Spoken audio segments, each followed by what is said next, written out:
Anginivusele egameni lenkosi. Ngiyumfundisi Matthew Masuku. Ngila kuNsubane ngifike khona nga-2004 uma kuqala leli bandla. Ngaqala ngekubeka lithende khona la kule ndawo.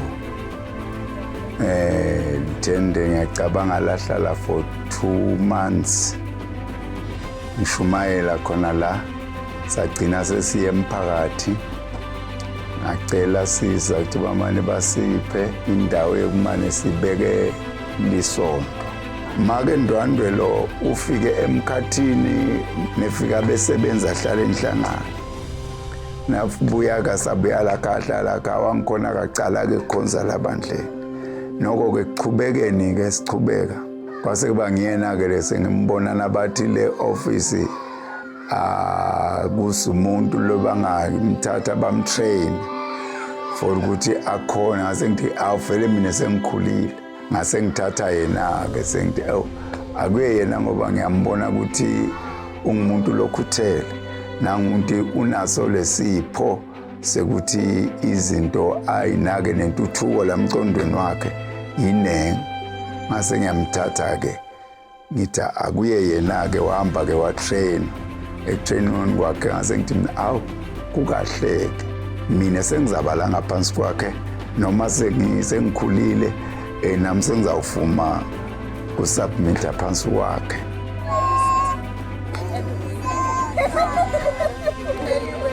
Ngumake Khanyisile Ndwandwe obuke i-ICBC la eNsobane kaLavumisa. Sicalele emuva sikhondela phansi alesi sihlahla esikhulu nisibona ke mfene emaphasasu. Sachubeka sathandaza sadakhela naye 1 room naye besikhondela kuyo. Sigcwala la phakathi but besikhonta. Siminyetelane sishintshane uSunday school liqala bese kungena ibandla afterwards ngoba bese ngakhona sisonke kanye. Then ke sisachubeka sithandaza enhlizweni zethu uNkulunkulu wenza nje sethembiso ukuthi utasinaka sisakhuleka. Andisakubona ke ngemehlo sikufakazele sisenyameni siphila. Naye indlu usikhona. Sasimangala ukuthi uNkulunkulu usendela lendvo ebese ifisa iminyaka and singacabanga ukuthi uNkulunkulu nathi utasinaka usho ukuthini. But sase siyabona kwenteka. Naye indlu sesinayo sesiyakhona khonda kahle. Sisakhonda sikhondela khona lapha phasisihlahla. uNkulunkulu wayibekile ivision ukuthi bantwana bakulendzawo sibanake. Sicalile ke silibandla from nowhere. Singenalutho.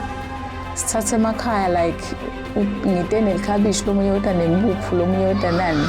Siba groupile labantwana la siyabaphekela. Bayadla, bayahamba baya emakhaya siyabafundzisa. Saqala ngabantwana labangu-8 nga-2014. Nga-2015 babangu-18. Nga-2016 le nombolo selo iyakhuphuka namuhla sesifika kubantwana labangu-40 something labafundako. I-product yethu na ungaya lapha primary bafuna bakutshela ukuthi hayi laba siba-interview laba. Si-interviewa lamanye ama-preschools lena si-interview and we've been feeding the school with the best students since 2014. Sibonga kakhulu lusito silumukela ngatandla tombili futhi sidimiselele ukuthi sisakwenda konke sikwende sethembe uNkulunkulu. Sikwende sathi ukuthi akusingathi but kungenxa yomsawa uNkulunkulu lo sendele konke lokho akusiko kwethu.